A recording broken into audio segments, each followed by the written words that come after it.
Saya bersyukur sekali, alhamdulillah bisa kembali mengikuti acara Dekopin. Ketika saya dapat undangan pertama kali, diberitahu Pak Nudin ada surat undangannya, saya sempat khawatir, waduh, ini pas jadwalnya itu ada acaranya di Palu. Pokoknya saya bilang ini gimana caranya bisa pulang supaya tetap bisa hadir di acara Dekopin ini. Jadi acara di sana belum selesai sebenarnya, pagi-pagi udah langsung terbang ke sini, alhamdulillah. Untung ada pesawat langsung ya, Palu Jakarta. Ya, alhamdulillah bisa sampai dan ketemu dengan ibu bapak para pejuang koperasi yang punya tantangan yang cukup besar di Indonesia ini. Jadi saya dapat kesempatan untuk berbagi. Cuman tadi diberi waktunya agak menakutkan malah. Agak menakutkan lah. Kalau diberi waktu ngomong 15-20 menit gitu malah punya bayangan. Kalau agak panjang itu kita khawatir nih. Tapi saya ingin gunakan kesempatan ini untuk berbagi pandangan, berbagi harapan, dan sedikit reflektif barangkali atas apa yang kita kerjakan selama ini. Saya ingat kalau tidak salah tahun lalu ya Pak Didin ya diundang di acara di Senayan di Hotel Century Atlet. Saya ingin mengulang sedikit soal itu. Jadi undangannya adalah bicara tentang ekonomi kerakyatan. Dan pembahasan ekonomi kerakyatan ini sudah menjadi pembahasan rutin puluhan tahun. Puluhan tahun, bukan hanya sekarang aja, dari dulu kita bahas. Tapi sebelum kita bicara lebih jauh, izinkan kami bercerita sedikit tentang konsep ekonomi yang biasa disebut sebagai social market economy. Kalau sekarang mereka malah menyebutnya social market environment economy. Nah kebetulan saya ketika tugas di Paramadina di kampus, kami secara khusus Pak mengadakan program pengkajian, pendalaman terkait dengan konsep social market economy ini. Kita mengundang para ekonom-ekonom dari kampus-kampus di seluruh Indonesia untuk bekerja bersama, memikirkan tentang bagaimana social market economy ini secara konseptual dan secara eksekusi. Kami kerjasama dengan Jerman, karena Jerman yang sudah melaksanakan konsep ini.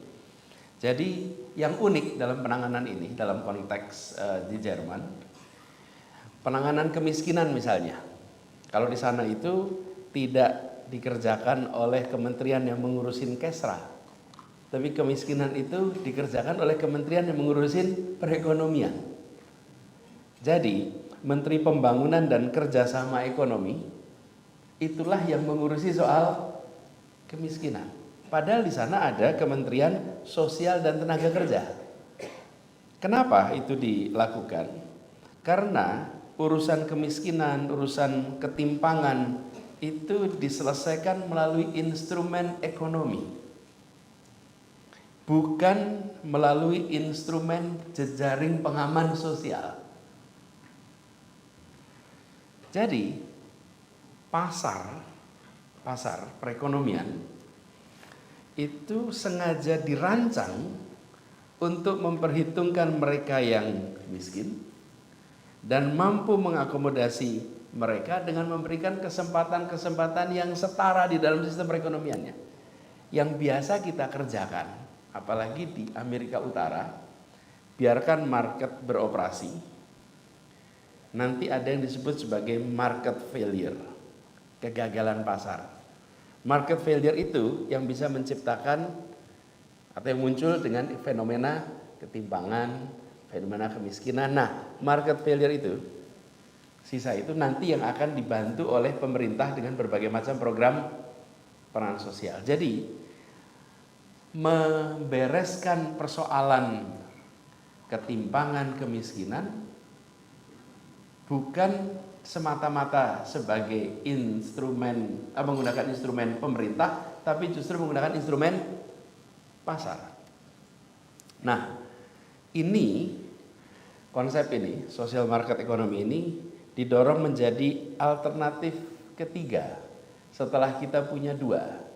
yang kita tahu di dunia ini. Satu adalah sistem kapitalis, yang satu sistem sosialis. Ini menjadi jalan ketiga yang ditawarkan. Dia menggabungkan sistem ekonomi pasar, sistem ekonomi kapitalis dengan kebijakan-kebijakan sosial yang memastikan adanya kompetisi yang adil di dalam pasar dan di dalam meraih kesejahteraan bersama. Jadi, negara tidak mengintervensi perencanaan produksi, tidak mengintervensi perencanaan ketenagakerjaan, penjualan, tapi negara menggunakan instrumen kebijakan moneter, menggunakan instrumen kredit, perdagangan, perpajakan, bea cukai, investasi untuk menciptakan sebuah perekonomian, untuk menciptakan sebuah pasar yang memastikan bahwa kesejahteraan dan memastikan bahwa terpenuhinya kebutuhan seluruh populasi, bukan hanya sebagian populasi. Nah, kita ketika melihat ini, konsep ini di dalam operasionalisasinya di sana, rasanya seperti melihat sesuatu yang sering kita baca dalam literatur kita, yang kita sebut sebagai konsep ekonomi Pancasila. Konsep ekonomi kerakyatan yang sudah digaungkan berdekade-dekade yang lalu. Nah, kalau kita lihat, saya cek nih sejarahnya, social market economy ini, itu pertama kali di Jerman itu tahun 49. Sebenarnya kita lebih awal tuh bicara tentang bagaimana ekonomi kerakyatan, ekonomi Pancasila itu sudah jauh sebelum tahun 49. Tapi ada bedanya Bapak Ibu. Apa bedanya ini? Bedanya kita-kita yang membawa konsep ekonomi kerakyatan, konsep ekonomi Pancasila berhenti di wilayah filsafat. Ekonomi Pancasila sebagai filosofi. Sementara mereka yang berada di dalam social market ekonomi bergerak sampai modeling. Bagaimana hitungan matematikanya? Bagaimana model perekonomiannya? Fungsi produksinya seperti apa? Jadi di kita berhenti di wilayah filsafat, karena itu nggak bisa didebat, pasti semua setuju. Pasti semua setuju. Oh, filosofinya adil kok. Mana ada yang nggak setuju sama adil? Pertanyaannya, bagaimana menjelaskannya? Nah kita, generasi, kalau boleh saya cerita sedikit sejarahnya, Bung Hatta dan generasinya berbicara tentang ekonomi yang berkeadilan, pasar yang berorientasi pada kesejahteraan semua, bukan berorientasi pada kesejahteraan sebagian. Itu generasi Bung Hatta. Generasi berikutnya dikirim sekolah ekonomi rame-rame ke negara yang mengadopsi sistem kapitalis. Oke? Berangkat rombongan ke sana, dan kemudian di sana tidak sedikit pun belajar unsur sosialnya di dalam pasar. Teknik-teknik kebijakannya, modeling ekonominya, semua mengasumsikan pasar tanpa unsur sosial. Dan berbondong-bondong mereka pulang ke Indonesia, lalu menyusun perencanaan perekonomian Indonesia, tidak menggunakan kiblat yang disusun Bung Hatta, tapi menggunakan kiblat yang dipelajari ketika berada di sekolah tempat mereka belajar. Dan saya salah satu yang terbawa dalam rombongan itu. Iya. Saya berangkat ke Amerika. Saya berangkat ke Amerika itu asal beasiswa Fulbright. Bidangnya international trade. Saya ini sebetulnya bidangnya bukan politik, Pak Ibu. Bidang saya ini fakultas ekonomi. Saya ini sarjana ekonomi. Ambil bidangnya adalah bidang international trade. Di sana bicara tentang ekonomi internasional, ekonomi policy.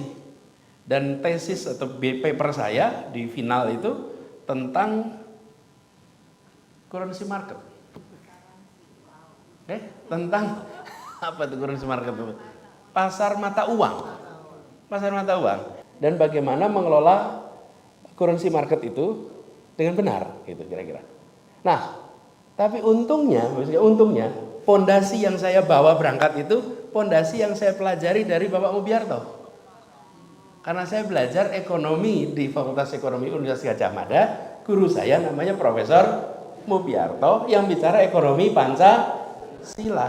Jadi, ketika saya berangkat ke sana, saya lihat itu, beda ya gitu di sana. Nah, jadi ketika kemudian saya ketemu dengan instrumen-instrumen itu, saya kemudian membaca, begini rupanya cerita Republik ini. Oke. Ketika kami belajar ekonomi Pancasila, ekonomi kerakyatan, nggak ada modelingnya Bapak Ibu. Nggak ada. Mana modelnya? Coba kalau Bapak Ibu tanya, ini mana modelnya? Fungsi produksinya seperti apa? Coba ditunjukkan rumusnya, nggak kelihatan. Sementara ketika saya bicara belajar tentang ekonomi yang kapitalis, di situ ada fungsi produksinya. Di situ missing link-nya kita. Oke? Karena itu ketika saya kemarin bertugas sebagai rektor di Universitas Madinah, saya bicara, yuk kita bahas bagaimana menerjemahkan ekonomi kerakyatan, ekonomi Pancasila dalam sebuah model-model perekonomian, model-model ekonomi yang matematikanya bisa dihitung. Karena selama ini model itu berhenti di dalam filsafat. Jadi kalau kemudian Bapak Ibu ketemu dengan pengambil kebijakan bilang, Pak, kami ingin kebijakannya berorientasi sosial. Itu pengambil kebijakan juga bingung. Loh, tunjukkan saya caranya. Kalau dalam pidato saya bisa pidatokan, tapi kalau tunjukkan kebijakan, apa yang harus kerjakan? Kenapa contoh dari social market ekonomi di Jerman itu menarik? Dari itu ada ilmunya sekarang. Dan yang menarik, kampus-kampus di Amerika Serikat mulai mengimpor dosen-dosen dari Jerman untuk mengajarkan social market ekonomi di pusatnya kapitalisme di Amerika Serikat. Berbondong-bondong sekarang mereka diundang, namanya social market ekonomi. Bagaimana pasar dengan spirit keadilan. Nah, ini Bapak sekalian, PR kita yang harus kita tuntaskan. Ketika kita mengkaji ini dengan banyak ekonomi Indonesia, semuanya merasa alhamdulillah, akhirnya filosofi yang kita punyai itu punya instrumen aplikasinya. Nah, ini kemudian yang harus kita dorong. Jadi kalau kita tidak membereskan ini di level para pakar ekonomi, maka sampai kapanpun kita akan bergerak dua arah. Filosofinya kerakyatan, alatnya kapitalis. Karena di alatnya kita nggak punya. Yang bergerak kapitalis juga mencoba untuk mencari justifikasi filosofinya, bukan? Dengan cara negara hadir memberikan bantuan-bantuan sosial atas ketimpangan yang muncul akibat pendekatan yang kapitalis. Nah, ini Bapak sekalian yang saya merasa PR ekonomi kerakyatan ini masih slogan, masih menjadi filsafat.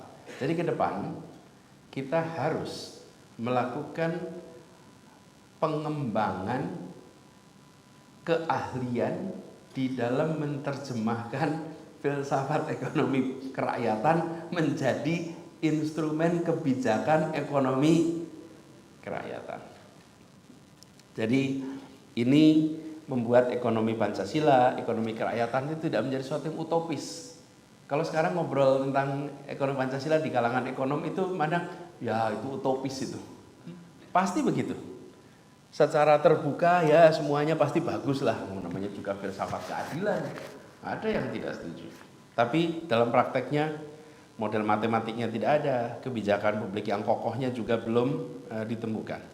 Nah, salah satu yang sering juga disebut dan juga sering dibahas, tapi terasa masih sebagai slogan, itu adalah kalimat koperasi adalah soko guru perekonomian Indonesia. Mirip bukan? Iya, mirip. Koperasi sebagai soko guru. Soko guru itu artinya apa sih? Tiang utama. Tiang yang di tengah, tiang yang penyangga, dan kenyataannya, apakah koperasi ini sudah menjadi soko guru atau masih sekedar pavilion? Ini kenyataannya nih. Ya kan? Apa masih di teras nih? Belum masuk di utama nih gitu. Belum masuk di utama. Dan apakah koperasi sudah menjadi penyedia solusi utama bagi masalah-masalah besar bangsa, masalah-masalah besar perekonomian, masalah-masalah besar kesejahteraan. Rasanya belum. Betul ya? Betul? Rasanya belum. Dan bila koperasi itu disebut, kira-kira top of mind di publik apa? Koperasi simpan pinjam, Bapak Ibu. Iya kan? Itu top of mind tuh. Saya sempat minta tim saya untuk ngecek statistiknya.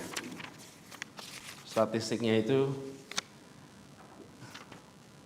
dari 16 sektor yang tinggi atau 5 sektor utama. 49,6% itu jasa keuangan dan asuransi. 35% pertanian, kehutanan, asuransi. Lalu makanan, minuman, akomodasi 10%, perdagangan besar 1,6%. Jadi separuh itu bidangnya jasa keuangan. Jadi simpan pinjam, dan di antara simpan pinjam itu ada yang sangat terkenal, Kospin. Ini catatannya nilainya sudah sampai 12 triliun, pengelolaan bisnisnya lebih dari 120 triliun. Ini nilainya yang besar, tapi apa sudah menjadi sokok guru perekonomian? Belum. Nah, sekarang kita coba lihat di negara lain. Bagaimana kira-kira di negara lain?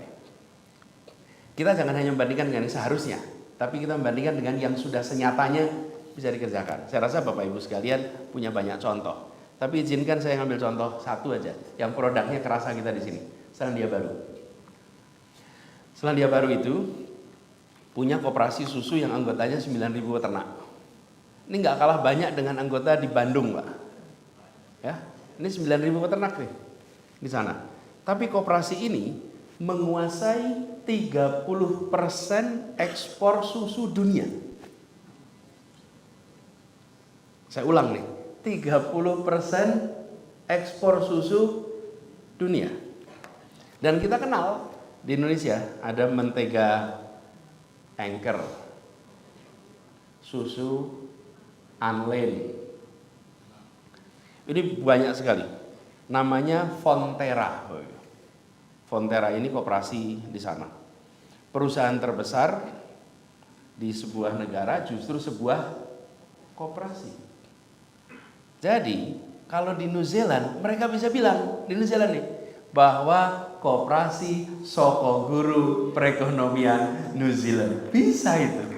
Boleh. Lawang yang terbesar adalah koperasi menguasai susu dunia. Kita punya di Indonesia namanya KPSBU,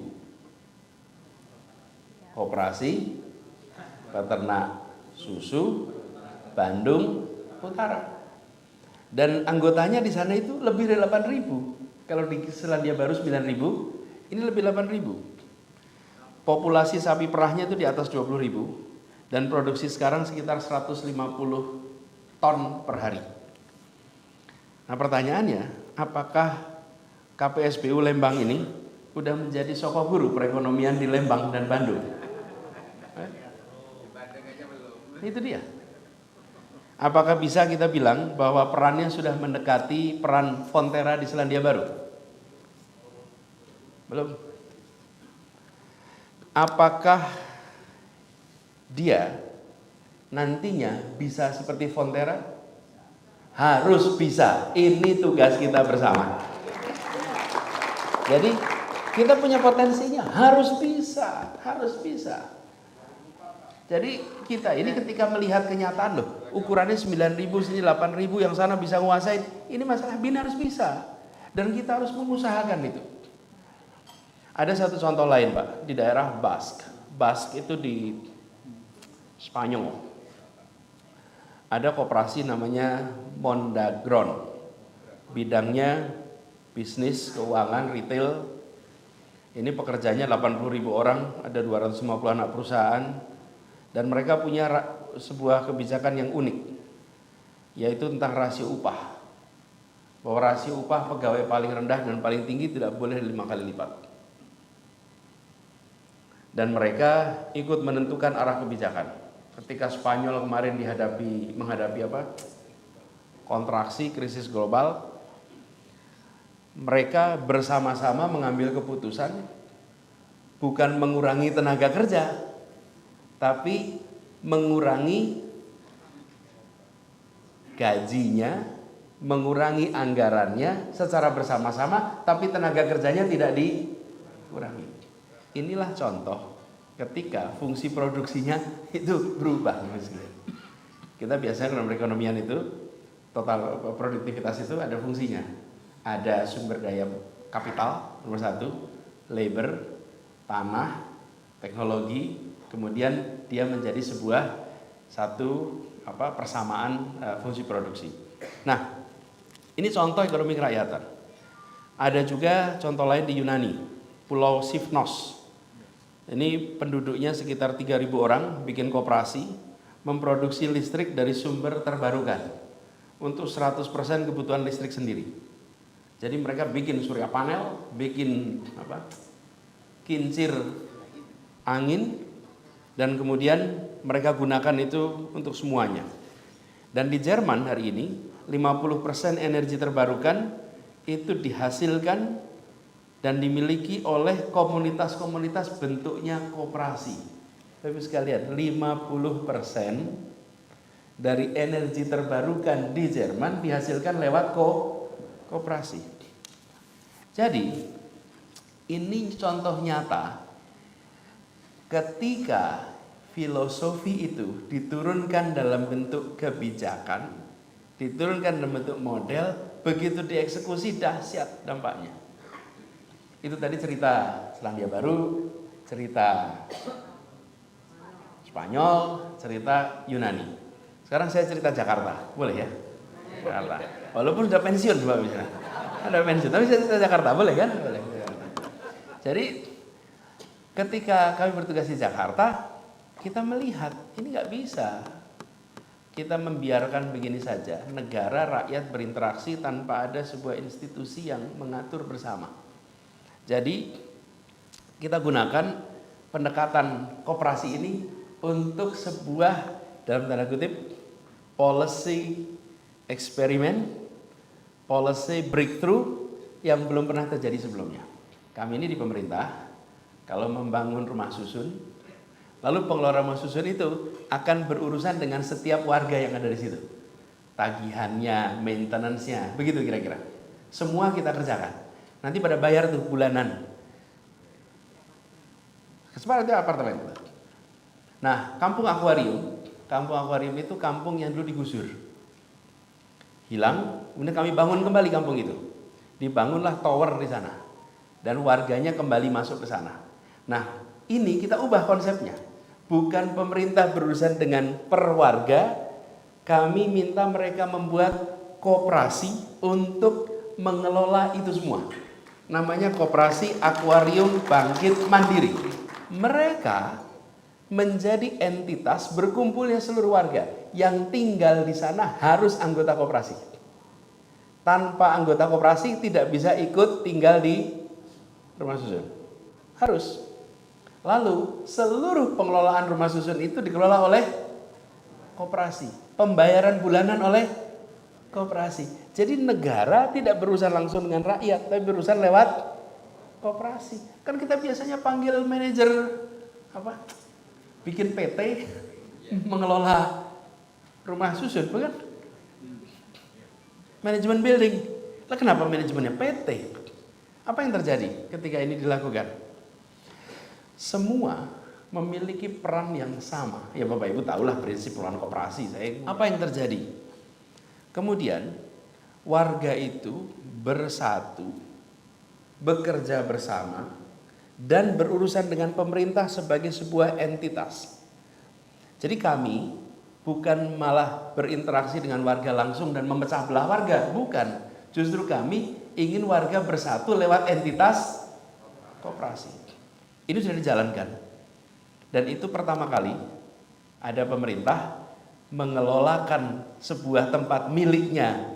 Ini kan asetnya aset pemerintah, tapi oleh koperasi. Itu lamanya di mana? Lamanya cari regulasinya, Bapak Ibu. Apa artinya? Kita tidak memiliki policy framework yang memberikan ruang pada koperasi untuk mengelola seperti ini. Itu. Jadi itu yang saya katakan tadi, selama kita tidak menerjemahkan di dalam bentuk regulasi, ini sulit koperasi itu tumbuh, sulit.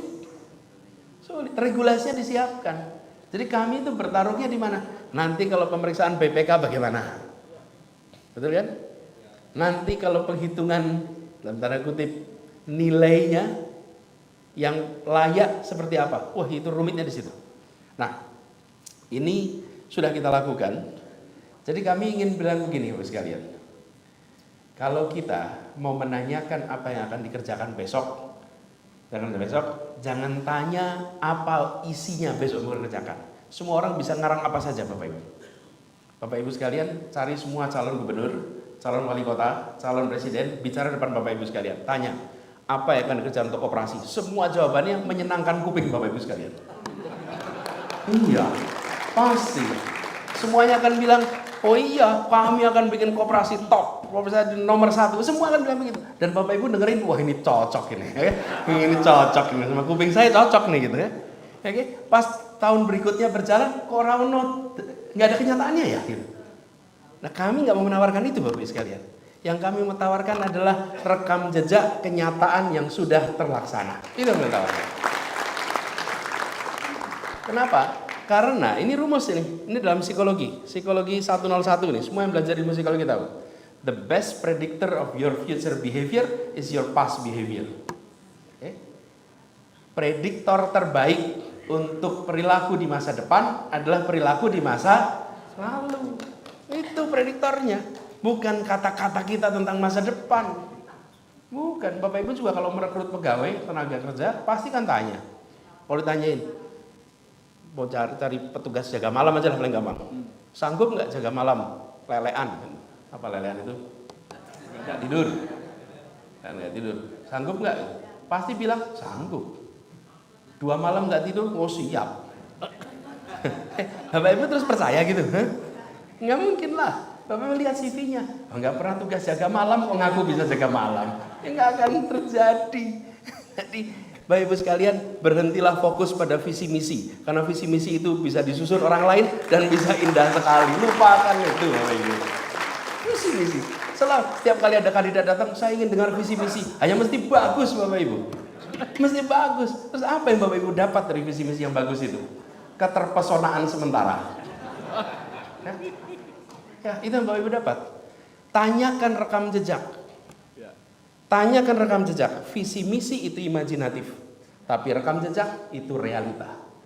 Rekam jejak itu kenyataan. Nah, kami mau coba di Jakarta ini, ketika kemarin kami kerjakan, coba dengan pendekatan ini. Makanya saya katakan tadi namanya policy experiment, policy breakthrough, di mana kita siapkan regulasinya supaya koperasi itu. Dan sekarang harapan saya pendekatan ini diteruskan.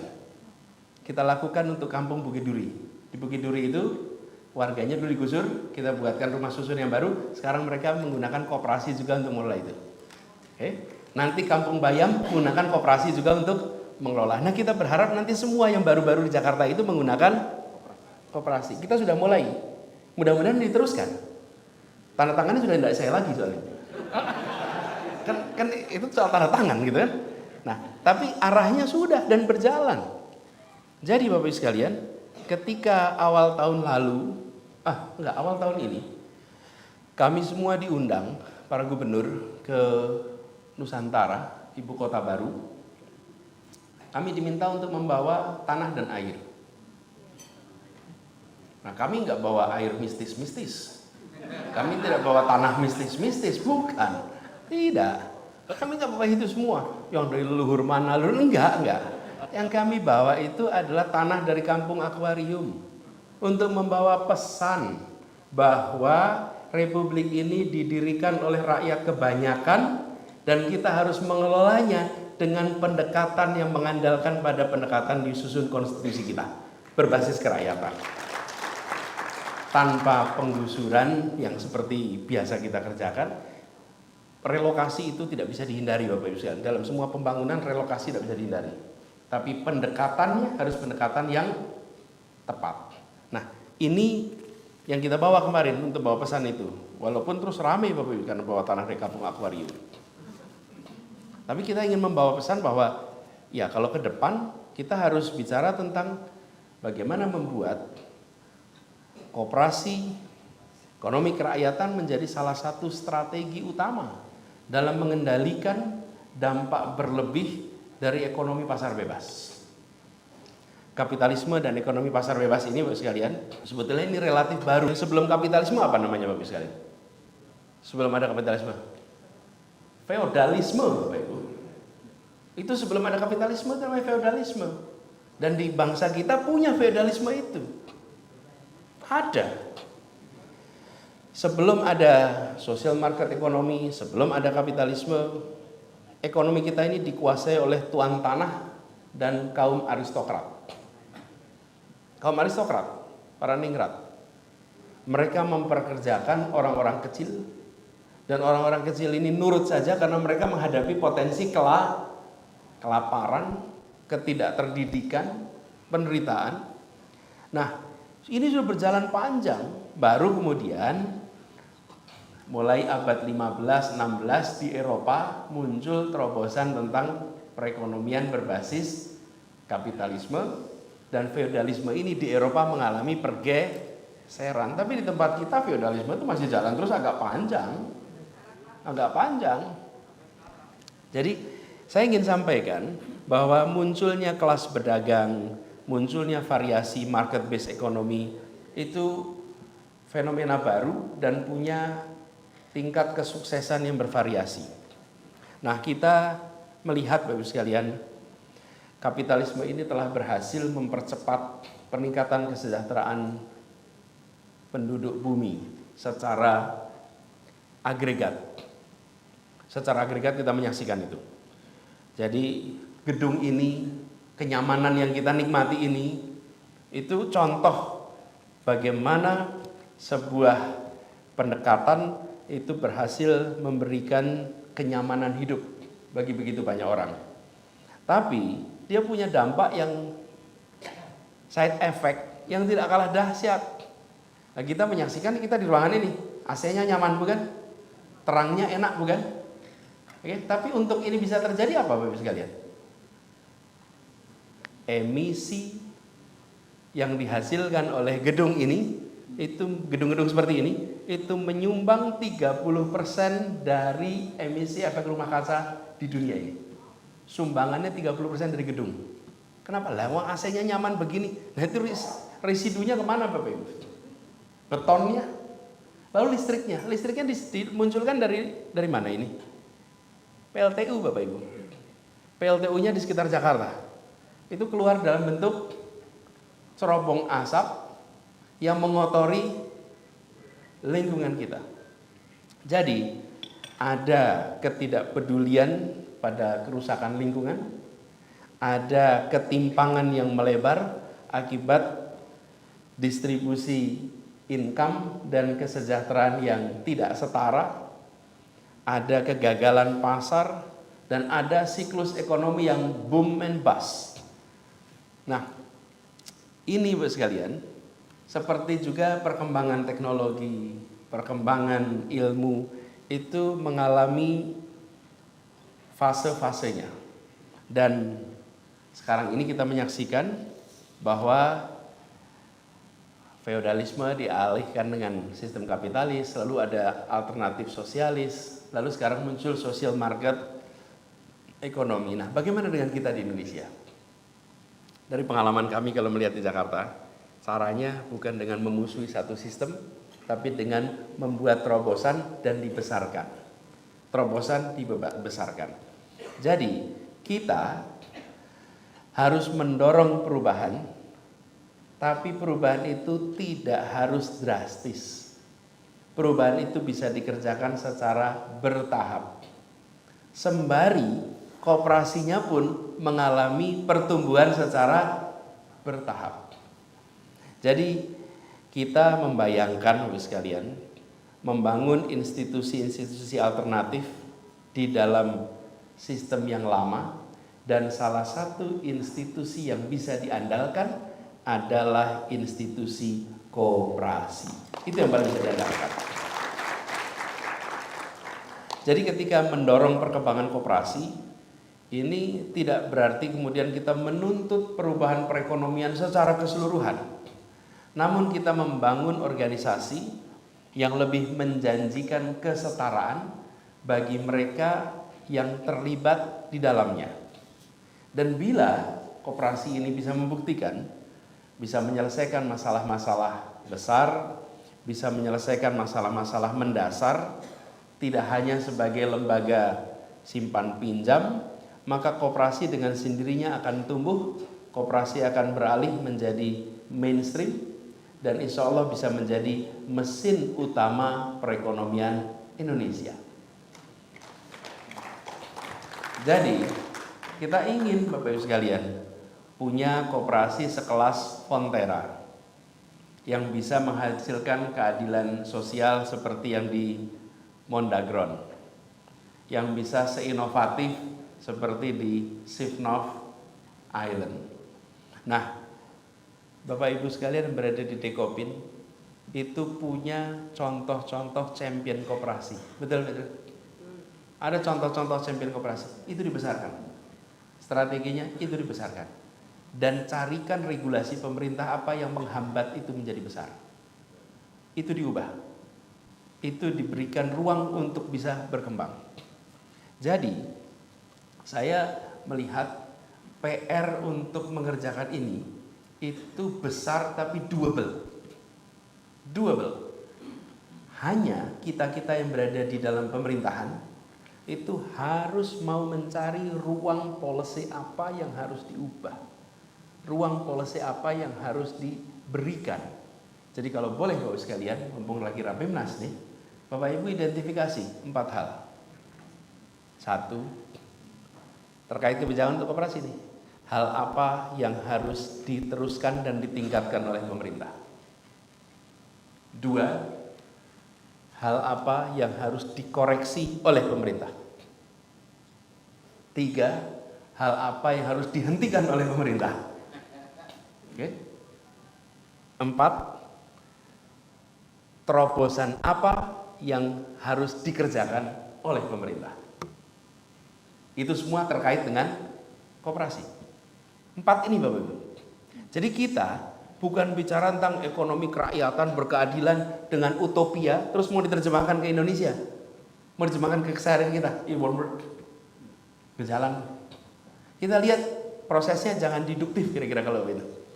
Teorinya lalu kita mau terapkan, jangan, pendekatannya lebih induktif. Lihat kenyataannya lalu identifikasi 4 itu. Apa yang harus diteruskan dan ditingkatkan, apa yang harus dikoreksi, lalu apa yang harus dihentikan atau diganti, diberhentikan. Lalu yang keempat adalah apa yang baru, apa yang harus dimulai. Dari sisi koperasinya, identifikasi champion-champion koperasinya siapa. Harus think big, start small. Berpikirnya besar, bekerjanya mulai dari yang kecil, yang nyata nih. Jadi kalau tadi kita bicara koperasi peternak susu Bandung Utara misalnya tuh, atau Kospin misalnya nih, ya apapun lah, Bapak Ibu yang lebih tahu. Bapak Ibu yang berada di dalam institusi ini, mana yang bisa jadi champion, mana yang bisa menjadi pembuka, identifikasi itu. Lalu seriusi untuk itu diberikan ruang tumbuh berkembang, sehingga nantinya kita bisa memiliki contoh-contoh. Bapak Ibu sekedar informasi, saya tidak menghentikan pengelolaan rumah susun lama di Jakarta diubah jadi koperasi. Tidak Bapak Ibu. Saya menerapkan pada yang baru, yang lama belum diganti. Kenapa? Biar yang baru ini terbukti dulu nih. Jalan terbukti berapa tahun, 5 tahun, 6 tahun, lalu dilihat, nah baru yang lainnya mengalami perubahan. Kita kadang-kadang kalau bikin perubahan tuh pengen sekarang, pengen lakukan, tepuk tangan buat pemilu ditunjukkan, gitu Bapak Ibu. Nah, jangan ya. Bubar semua. Ini bukan, ini perubahan untuk kesejahteraan rakyat. Jangan kita kerjakan semuanya, pokoknya asal kelihatan angka statistiknya keren. Jangan. Senyatanya terjadi perubahan. Jadi kami kebijakannya yang baru kita terapkan dengan pola koperasi.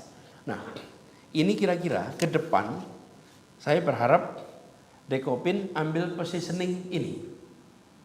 Ambil positioning ini.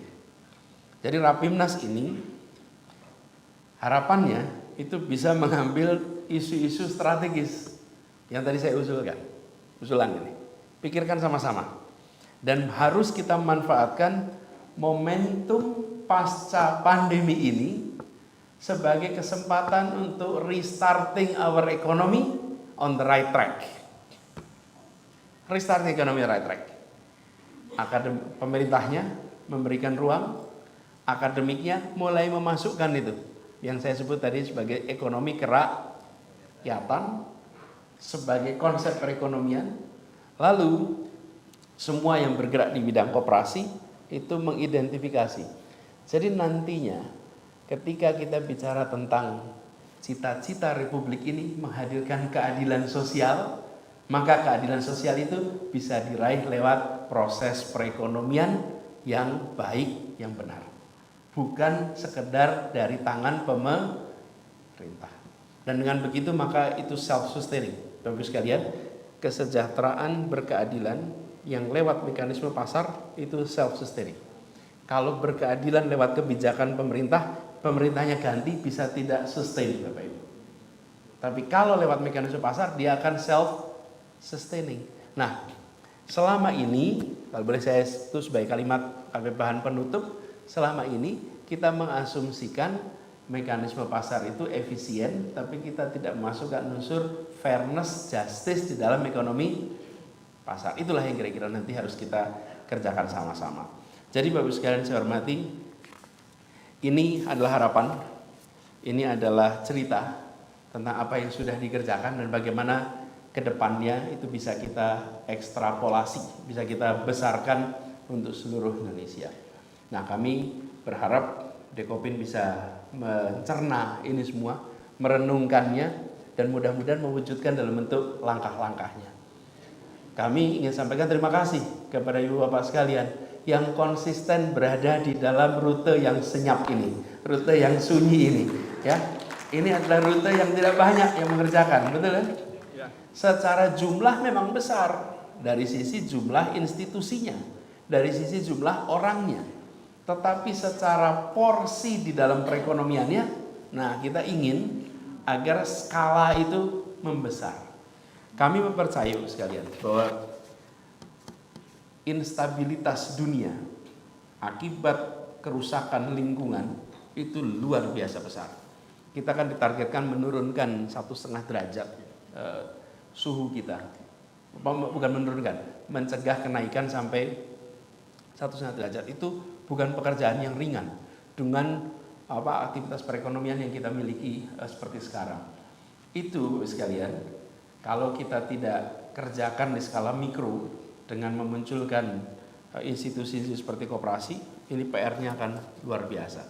Indonesia bisa mengerjakan dan Dekopin harus menjadi garda terdepannya. Terima kasih. Assalamualaikum warahmatullahi wabarakatuh.